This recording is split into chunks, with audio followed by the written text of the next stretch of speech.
प्रधानमंत्री सुभाष चंद्र बोस थे। पढ़ा था कि नहीं न्यूज़? और बड़ी दिलेरी के साथ हमारे पत्रकार उसको छापते हैं, और जब देश की जनता सोचती है कि तो उसको छुपा भी देते हैं। मोदी जी के चेले क्या बोलेंगे भाई? मोदी जी आए थे संत कबीर नगर में कबीर दास की समाधि पर, और कबीर दास की समाधि पर ऐसी जनता में मंच से बोलते बोलते बोलते बोलते ज्ञान आने लगा ऊपर से। तो बोले कि ये बड़ी पवित्र धरती है, इस धरती पर बाबा गोरखनाथ और गुरु नानक जी और संत कबीरदास संग ही बैठ करके मंत्रणा करते थे। सदियों का फर्क है। वो बाबर काल में थे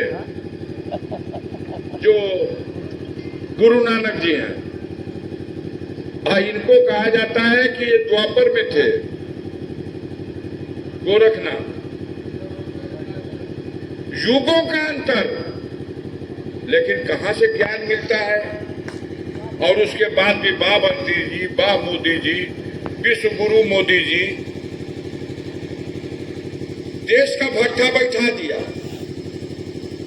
एक बार कोई नहीं कहेगा कि मोदी जी की शपथ के पहले जब चुनाव लड़ने आए थे तो कहते थे देश को कर्जे में डुबा दिया,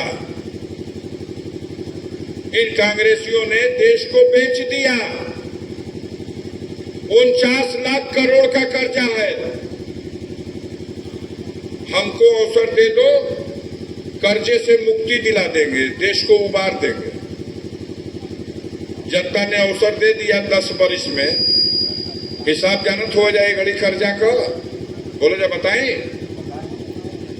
49 लाख करोड़ रहे तो भैया शपथ ले रहूंगा, अब कर्जा मुक्त करके 205 लाख करोड़ रुपया का कर्जा भारत पर हो गया। 10 वर्ष में 155 लाख करोड़ रुपया का कर्जा ले लिया। लेकिन विश्व गुरु में कहां ले गए देश को? कहा कि हवाई चप्पलवा पहन के घूमने वालों को हम हवाई जहाज में उड़ाने का सपना देखते हैं। तो हवाई चप्पल वाला कौन सो कि मोदी जी हमनों के कहियो उड़ैया जहाजिया। और आज देश की जनता को पता नहीं, पता है कि नहीं है कि जहाजिए बेच देना मोदी जी।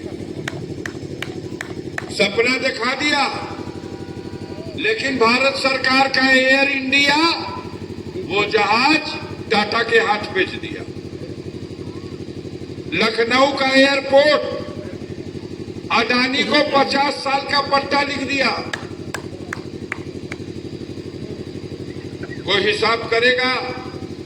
रेल की पटरी भारत सरकार की,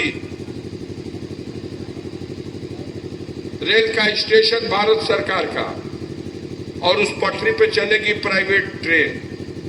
प्राइवेट हाथों को ट्रेन की व्यवस्था भेज दी। हाई बिजलिया यो दे देना प्राइवेट के।